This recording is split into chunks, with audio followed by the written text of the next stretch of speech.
Nous allons maintenant essayer de définir un cône. Donc pour commencer, on fait bien attention, si on a fait tourner notre image, de bien se remettre en position isométrique, en cliquant ici sur ISO, pour être sûr d'avoir quelque chose de propre. Je peux aussi me baisser pour être sûr d'avoir quelque chose, d'être bien placé. Donc je n'oublie pas de me remettre en isométrique. Donc je vais essayer de réaliser un cône. Pour ça, qu'est-ce que je vais faire? Je vais faire tourner une surface de révolution. Si je veux un cône entier, un triangle. Sinon, un trapèze si je veux un cône tronqué. On va commencer par un cône entier. Donc, pour cela, je vais ici sélectionner mon crayon, tracer sur l'axe bleu un segment d'une longueur de 5 mètres, par exemple. Je saisis 5 mètres au clavier. Ensuite, de là, je vais faire repartir de cette extrémité, je vais faire repartir une autre droite. Alors, je vais la faire partir.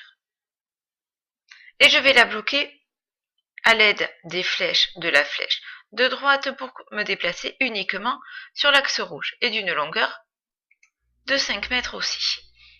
Et je vais ensuite tracer un dernier trait pour rejoindre mes deux extrémités.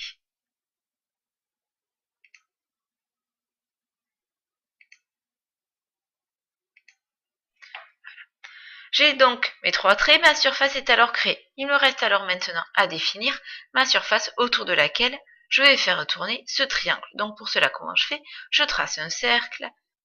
Donc je pars du même centre et je fais bien attention d'avoir un élément qui va aller jusqu'ici, jusqu'à mon extrémité. Je fais bien attention d'être dans le bleu pour être bien perpendiculaire. Ici, vu que j'ai besoin juste de la trajectoire, je supprime cela.